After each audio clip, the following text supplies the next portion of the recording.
What up guys, Nakamoto Crypto here. Today we gotta talk about Drip Network versus Stablefunds. Stablefunds has been making a lot of noise lately. Stay tuned, like and subscribe. Let's get right onto it. But guys, before we begin, did you see that game of Manchester City just annihilating Wolverhampton Wanderers?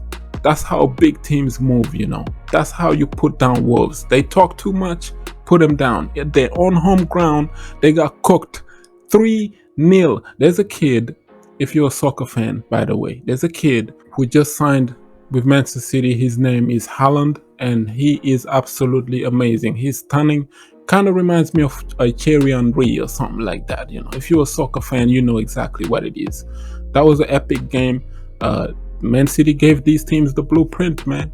If you want to win the Premier League, little teams like that, Wolverhampton Wanderers and the Aston Villas or West Ham United, I don't know which mid-tier, low-table teams, they always fighting for relegation and stuff. Cook them on their own home ground, home games and away games. Cook them and accumulate those points consistently. So if you are Chelsea, Arsenal, Manchester United fan, and that, this is how you win the Premier League. That's what Man City, this is the reason why Man City has been sitting at the top table for the past 10 years, because they don't play with these little teams, you know. These teams, they just have fans that talk too much. They don't really have good teams like that, so they get cooked easily. And one thing I didn't like about that game was that towards the end of the game, some Wolverhampton Wanderers supporters were making noise and all of this stuff. Look, man, don't be a sore loser. You lost, to just piss off. Go somewhere else. But this is how they move. They're cowards. They move in groups. They move in groups. They move in packs. They go and shave their heads really bold and peanut-shaped heads. All of them look the same. And then they target some few players to pick on and all this other stuff because they're sore losers. But the same guys, you catch them around the corner at the gas stations alone, they are one of the quietest blocks you would ever meet. Yeah, you know, fans like that, this is how they move. Always move in group, in packs, want to talk tough, act tough in the streets, but they don't really fighters. They ain't nothing. You catch them solo dolo standing in front of their face, the energy changes. Trust me, I've seen man like that. So with that being said, let's talk about this Drip versus Stablefund. You've seen me accumulating. I've been up in Drip now. I started with 23 Drip. I'm up right here now. 410 Drip, going up to 500. Maybe work my way up to like 1k Drip and just keep on hydrating, sticking to my words.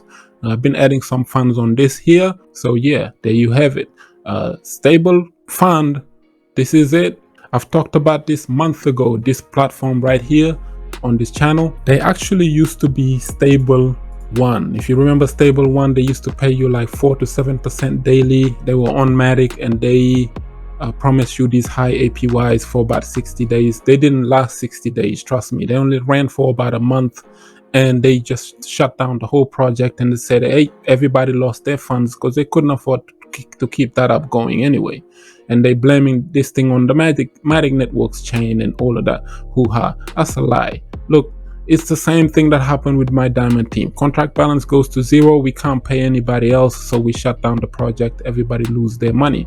But then they redirected them to this website called Stablefunds, and it has been consistently paying 1.5% daily for the past 5 months. Apparently, this is one of the best projects in DeFi right now. People are talking about it. They're hyping it up. So one thing you need to be cautious about before investing into Stablefunds, go and watch their AMA with James Pelton.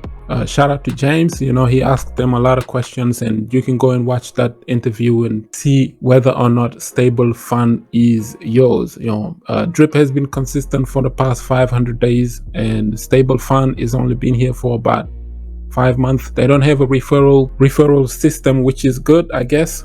And also, you know, they have these trading bots, obviously anonymous, that BitConnect vibes. Hey, they claiming that these bots can pay you this much every single day with no issues. And they also planning to show these bots somewhere in Dubai with a conference, sometimes next month or whenever. Have a meeting with people and then show them the bots trading live with no cameras so that people know that they're not BSing anybody. This is just bookkeeper. And another thing that is a red flaggy to me is that their address. They registered some address in London, when in fact, when James Pelton asked them about that, dude just said, hey man, we just receive our email there. There's no office, registered office. If you go there, there's no office. Kind of reminds you of Swapnex, right? So be cautious with some of these platforms that are, you know, up and ranking. I don't know how they are making this sustainable, but hey, it's DeFi. It's just crazy. If you want to get in Stablefunds, those are the red flags that I have seen. But besides that, consistently they have been paying 1.5% daily in BUSD, I believe, for the past 5 months.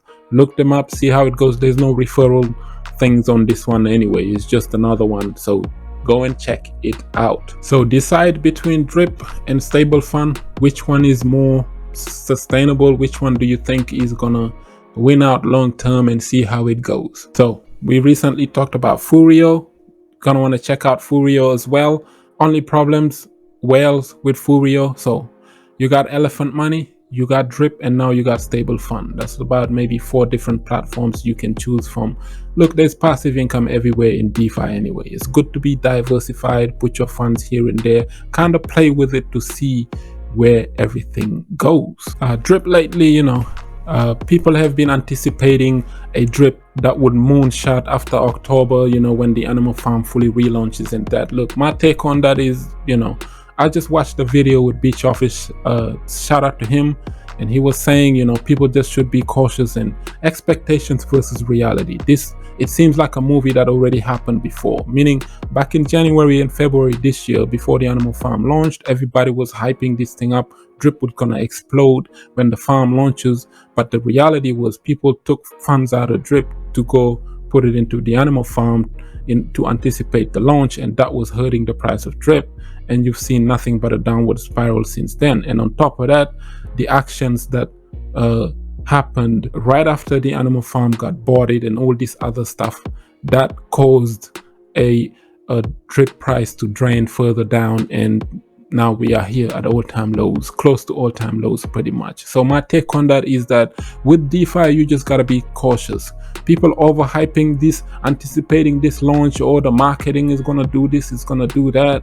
But then, you know, just hydrate and chill. Hopefully the price will go up and you would make some money, but do not, you know, over expect things, because people are out there making videos hyping this thing up like it's gonna moon drip straight away, when in fact back in January it did not do that. It actually hurt the price of drip more than it helped it. This time around maybe it could be different. We just gotta wait and see. So cautionary tales as always, guys. After all, it's DeFi. This has gone beyond the FUD, beyond people going back and forth and all of that. It's teams in DeFi. DeFi is a dirty game, man. That's why I've been sitting back and just watching and just chilling, because it's bigger than us now. There are a group of developers, or whoever you call them North Korean boys, right? They apparently were behind the elephant money exploit. They sabotaged bank tellers projects. They sabotaged Bitcoin Brown's Splasive. You know, they might have been the same ones who tried to bot the animal farm and take it down, but they wasn't successful because luckily forex stepped in and saved it. Recently, some people tried to take down Drip Telegram chat or something like that. DeFi is a dirty game, bro. That's why you always need to be cautious with your funds. Make sure your stuff is safe, because it's a dirty game that these people playing on each other. It goes beyond even people just making negative videos about drip, or even making positive videos about drip. It goes beyond that. It's a dangerous game in DeFi, so you got to be careful. Learn how to navigate your funds around these platforms safely, so at least you get your ROI back, and then you start playing with house money. Don't overly invest into something hoping that it'll go to a moon, when in fact it could be that contract's last days. Or you never know, that contract, you could wake up one day and the bridge burns, the contract is exploited. There's always some surprise ending with these ROI dApps, you know. So you have to be extra cautious with all of them. You know, go in with money that you are willing to lose, and don't put rent money in there. Don't put your life savings in there. I've heard some people talking about selling their houses or something like mortgages, or taking a big chunk, a bank loan to put it into this. Like, don't take them kind of risk right there on a DeFi platform that you could wake up tomorrow and it disappears. Just because it hadn't happened doesn't mean it's not going to happen in the future. You never know in a DeFi. You've seen what happened with Celsius. Nobody thought Celsius would go down. You've seen what happened with Terra Luna. Luna literally went to zero and disappeared. This year alone was the weirdest year in crypto. I'm telling you, there's a lot of stuff that happened that was unexpected.